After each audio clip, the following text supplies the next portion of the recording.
Brought to you by BlackMagic Design, the world's highest quality products for the feature film, post and broadcast industries. BlackMagicDesign.com, the Tonkawa Film Festival, celebrating short films from around the world. Tonkawafilmfestival.com. And by Die Hanzl.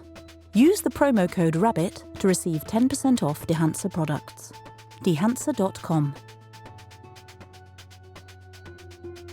River of Grass. It's a documentary about the Florida Everglades, and it was directed by Sasha Wortzel. She grew up there. It was inspired by a book of the same name by Marjorie Stoneman Douglas. And this woman, she lived until 108. She passed away in 1998.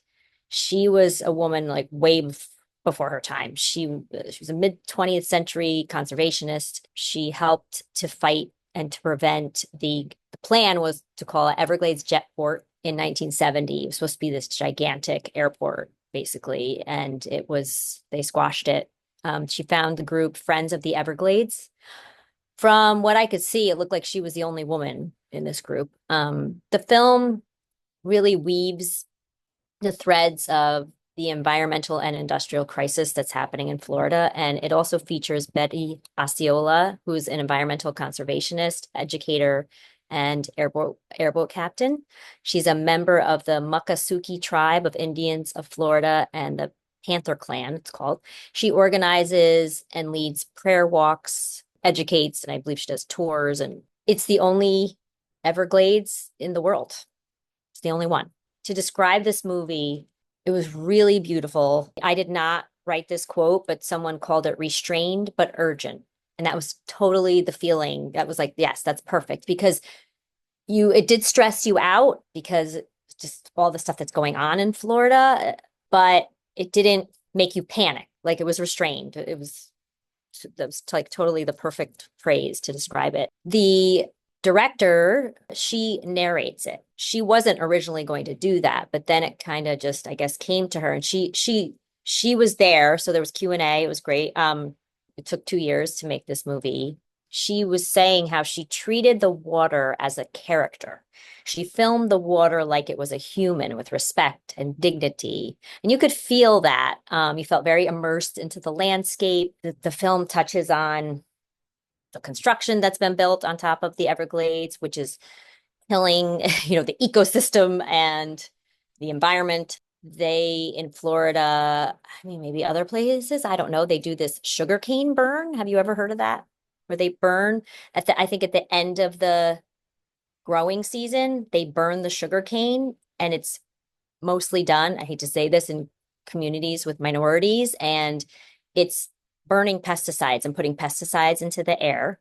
So that, they touched on that. There's a big python problem in the Everglades because of people having pets as pythons and then letting them go because they obviously can't handle them. And they duplicate very quickly. And it's a major problem. They're eating 90% of the animals that live in the Everglades. So there's people called python wranglers who go out and try to wrangle pythons, and they have to kill them, and that's what they're doing. And so there was, again, I hope I'm not like giving too much away about the film, but I just thought this was so interesting. There was a mother-daughter duo, and they show them at night, and they find a python. Unfortunately, the python had just eaten something, but these two women actually really love and respect like snakes and everything, but obviously they're killing, too many animals. And it's a real problem with alligators. Alligators are like the heart of the Everglades. Like it's kind of like sharks, even though people are scared of sharks and all that stuff. We need sharks. The Everglades need the alligators. One thing the alligators do is when the water starts getting low, they dig holes into the bottom of the water and, in the dirt, and to get like lower down. And by them digging those holes, it actually helps other animals to find food as well. So it was really good. It was just so interesting. And it was heartbreaking too, but there are groups trying to fight